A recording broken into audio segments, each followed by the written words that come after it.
Mars! Welcome back sa ating new video. New day, new blessing! Good morning sa inyong lahat mga Mars. Pasensya na kayo, huwag na kayo ma-distract sa aking bunganga na kasi naninibago pa rin ako ngayon. 2 days na itong aking braces. So, update lang is medyo kaya ko naman na yung, well, wala naman akong choice. Medyo hindi na masakit kagaya ng mga first day mga Mars. And lalo nung first night, sobrang sakit talaga. And ganun talaga, tiis ganda, no? Kasi dito naman sa baba, feel the pain talaga. Hanggang sa maging manhid ka na at wala ka nang maramdaman na sakit. Charot! Humuhugot pa talaga ang marin yun, no? Anyway, mga Mars, maiba naman tayo, no? Since tapos na yung ating kisame, no? Tapos na, proceed na tayo guys sa painting. Today's video is mamimili tayo ng mga kakailanganin natin, like mga skim coat, dahil skim coat naman yung bibilhin na, yung uunahin. So, yung sabi ng painter, skim coat muna yung bilhin namin. Tapos siyang advice na kung kailan kami bibili. Baka bukas na. Kasi bukas na to sisimulan ang pagpinta. Bibili tayo ng skim coat and then siguro ihabol na lang bukas yung pinta. Kasi hindi naman agad mapipintahan yan, 'di ba? Sa ano pa yan? After skim coat pa yan. Skim coat muna yung bibili natin. Ulit-ulit ako, ano ba yan? 20 pieces na skim coat ang ibibilhin natin. Yun yung sabi ng painter. And yung painter pala is kakilala lang din ni tatay, kasamahan nila sa trabaho. At same, ewan ko kung paano sila magkakilala. Basta yung engineer ng electrician, engineer namin is kakilala nila. Which is yung electrician engineer na kakilala ni tatay is kasamahan din nila sa trabaho nila. Parang sa company nila na pinagtatrabuhan, siya yung electrical engineer. And si tatay naman sa mga construction, ganon, siya na yung foreman doon. And I would like to say thank you to our sponsor sa pintura ng bahay. Ma'am Beng, salamat po Ma'am Beng Ma'am Beng all the way from Australia. Salamat po sa pag-share ng inyong blessing sa amin mga Ma'am Beng. Maraming salamat po dahil hulog kayo ng langit. Nakabawas sa isipin namin yung at gastusin yung bayad sa pinta. Sobrang laking bagay po yung natulong niyo po sa amin and sobrang laking bawas po yung sa isipin namin. So, hindi ko po expect yung blessing na shinare niyo sa amin ni Cameron Ma'am Beng. Salamat po sa pag-share talaga. Again, thank you ng madami. I hope to meet you one day Ma'am Beng para makapag-thank you ako sa iyo sa personal. And basta hindi ko yan in-expect guys na mag-sponsor si Ma'am Beng sa akin ng pang-pinta ba. Kasi sino ba naman ako, parang alam mo yun, hindi naman niya ako kilala, hindi naman niya ako kano-ano, bigla yun na lang niya akong chinat na tutulong daw siya sa pintura ng bahay. Sobrang laking bagay na iyon mga Mars na alam mo yun, yung ibang tao na hindi mo kilala is tutulong sa'yo. Sobrang nakaka-amaze, diba? And ang sarap sa pakiramdam dahil yung kahit hindi kanya kilala personally and hindi kanya kano-ano, walang pag-alinlangan na tumulong, ganon. And minsan parang maiyak na lang sa mga blessings na nare-receive namin ni Cameron. Super thankful talaga ako mga Mars na parang bigla-bigla na lang ba, like for example, bibili pa pala ng microwave. Tapos bigla na lang na may magsasabi na siya na lang bibili ng microwave. Tapos iniisip ko dati, may after nito magpipinta pa pala tayo. Mga ganyan ba? Parang iniisip mo pa lang. Parang may ano na agad si Lord, may solusyon na agad si Lord. Parang may gumagamit siya ng tao, instrumento, na yung way niya is mabigay niya yun sa'yo. Super thankful talaga ako sa iyo, Ma'am Beng, and sa mga tumutulong sa amin ni Cameron, and sa mga nagsisend ng gifts sa amin ni Cameron, especially financially. Maraming salamat po. Sobrang hulog kayo ng langit, and sobrang thankful po ako sa inyo. Naway, bumalik pa ng 10 times or 20 times na blessings ang maibalik sa inyo ni Lord.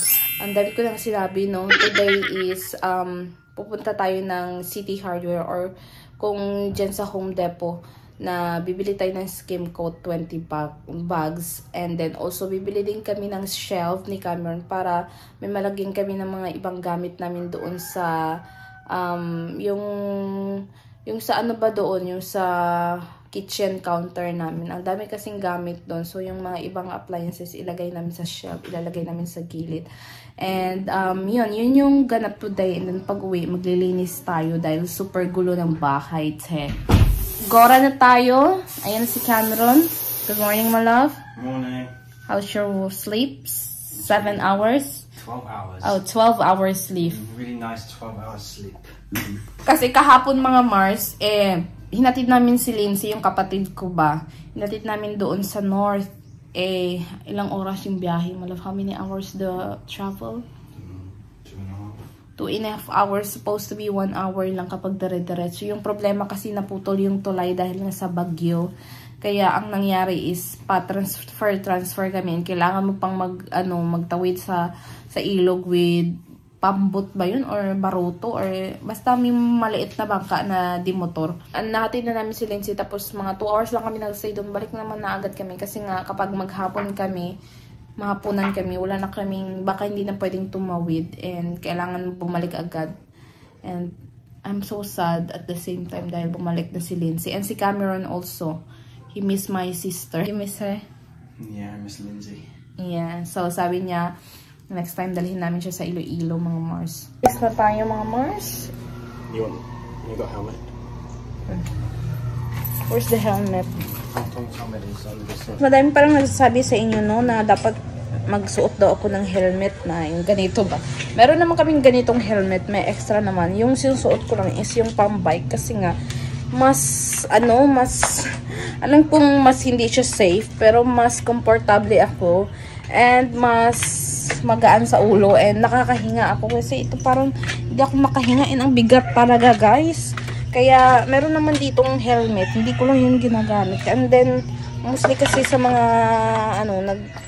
nagda-drive ay nag-aangkas, yun yung ginagamit nila.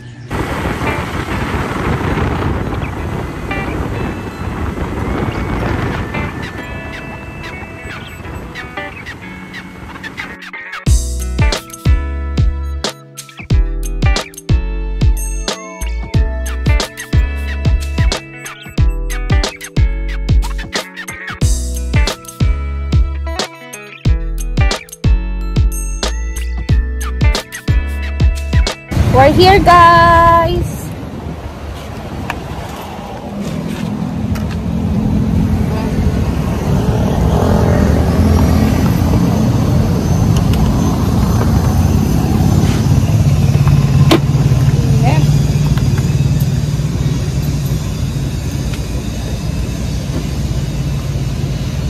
Ayan. Bago tong Home Depot dito. Bago siyang parang, hardware. Morning. Na tayo sa mga shelves.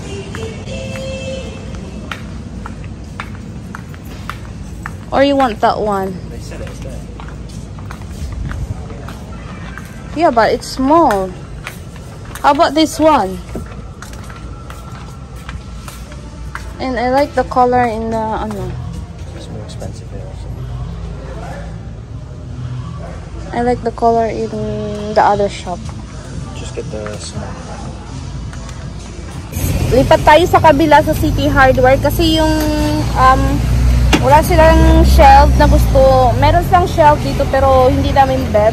Yung bet namin is yung doon sa City Hardware. So punta tayo doon.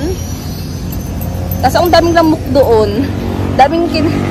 Nung bumili kami last time ng mga lights, ang daming kagat ni Cameron dahil sa mga lamok doon. Ang daming lamok. That's why before we leave earlier, he put off lotion before we leave. Kasi nga, alam niya, daming lamok. Dito lang tayo guys sa my City Hardware. Good morning.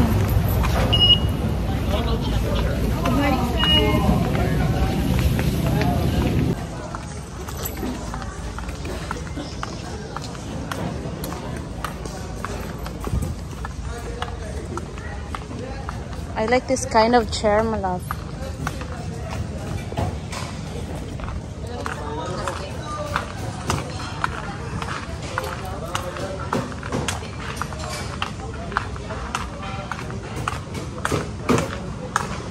It's no longer here.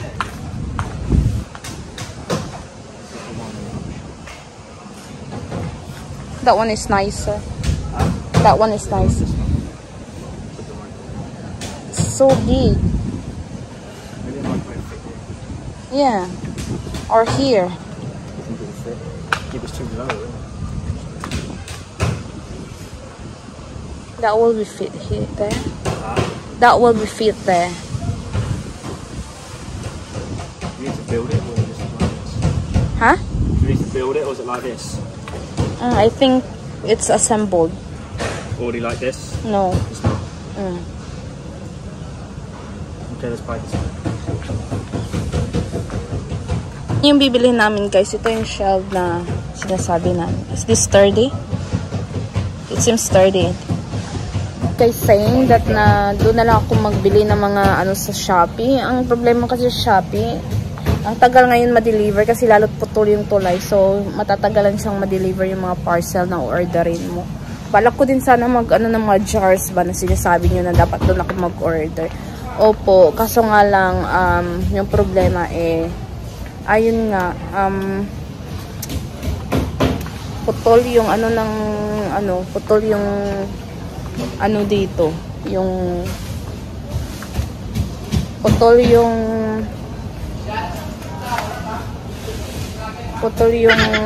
tulay kaya hindi basta-basta maka-cross. Din kami ng ganito guys, range hood.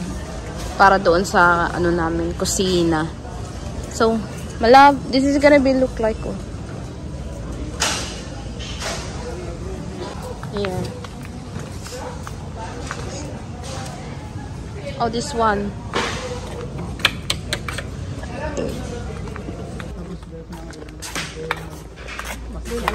Yeah. Tera? 470. 480. 480. Ah, 470. Yeah, 470. 20 kilos. This one? It's gonna fit in a tricycle. 2 tricycle. 20 kilos. It's 200 kilos in a tricycle. Mo kung kargawan na 20 yung kaya mo. Pulo is para pulo mo sa ano. Yan na guys yung 20 pieces na Island Skim Coat.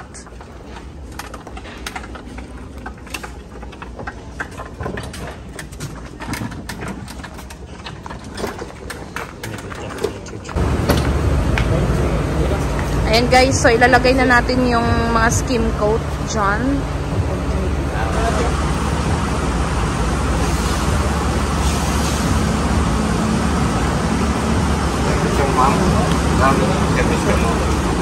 May motor kami.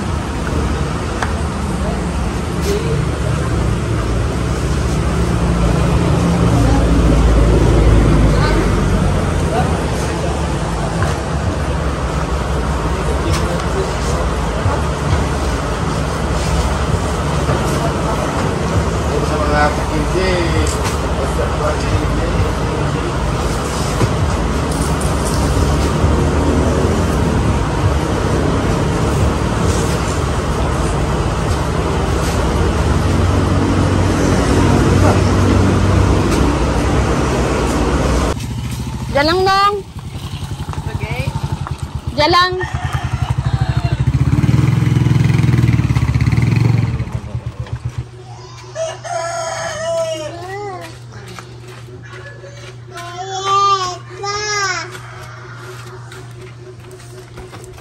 ano, no?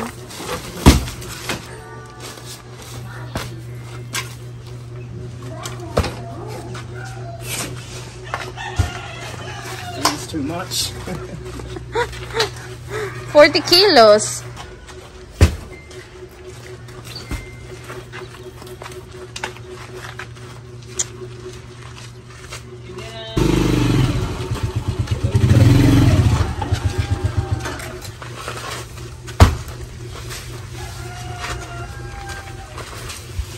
Do kargador kagid ba nang? Sige.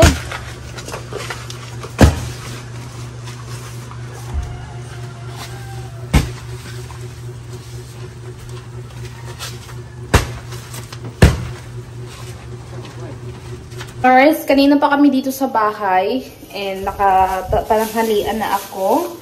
And naglilinis ako actually dito sa aming kusina. Ayan, as you can see, 'di ba, malinis na siya. And kasi bumili tayo ng shelf, yung mga ganyan, ilalagay natin yan sa shelf, mga Mars.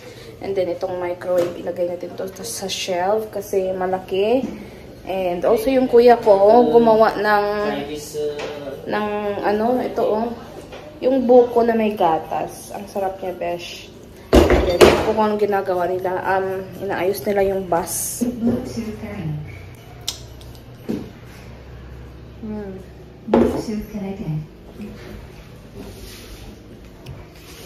Naglinis na rin ako ng gas range. And then, nilipat namin yung skim coat dito, mga Mars. Kasi nga, pag umulan, baka mabasa siya. Kaya kailangan nating, mahal din yan. 470 isang piraso.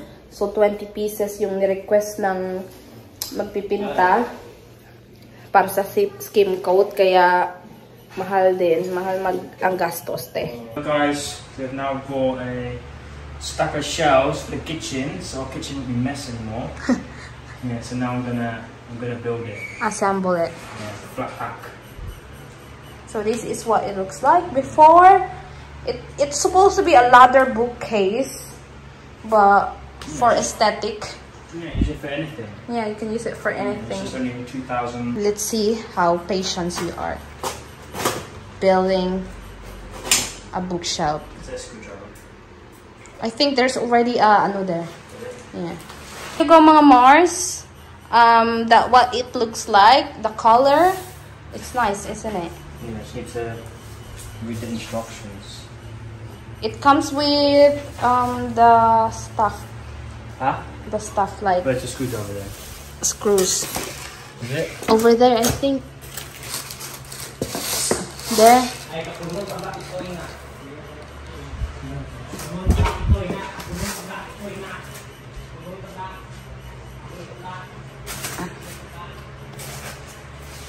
Need Allen key and What's Allen key? need Allen key and oh no, there's Allen key already here.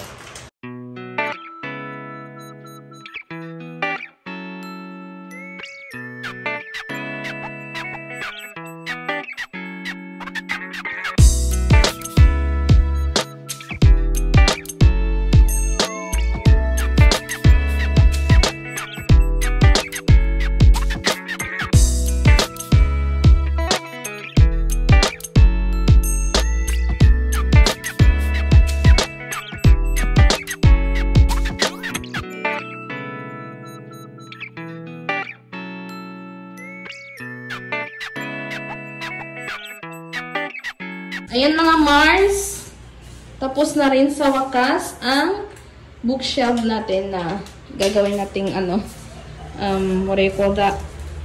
Istante. Diyan natin yan ilalagay sa gilid. Oh. Can you imagine it, guys? Pera by goal. 2,000. How much is it, my love? 2,500.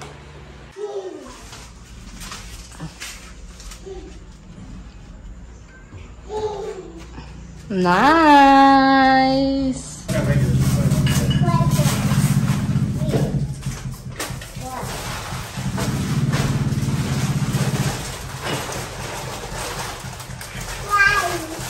So, dito natin ilalagay si mga food, mga March, no? para hindi magkagulo-gulo dahil wala pa kaming cabinets. So, temporary lang muna itong shelf natin.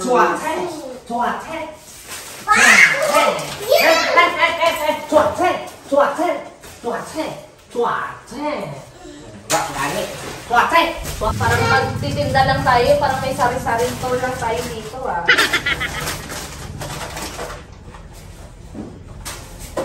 Pamain na lang po, pamain. Mars, kakatapos lang namin maglinis ni Cameron and ako kakatapos lang talaga mag-mop. Ayan, so super malinis na, mas better, hindi na mas maalikabok mga Mars. And look at our food shelf. I mean, our like mini pantry here. Dito muna yan. Pag sa magalaba, habang wala tayong mga cabinet dito. So, lalagyan din namin yan ng cabinet and range, hood, and also this one. So, kalma lang mga Mars, Abansita. Pupunta din tayo dyan. Naka, ano na yan, schedule. Wala pa namang schedule. Nasa listahan na yan, no? Ng ating sa balota. Para, alam mo yun, one step at a time lang mga Mars. Baka mahilo din tayo sa dami ng gagawin natin, no? Kaya, nahihilo na ako. Ang sakit ng ulo ko mga Mars kasi nga meron ako. Kaya, hinga muna ako mga Mars, no?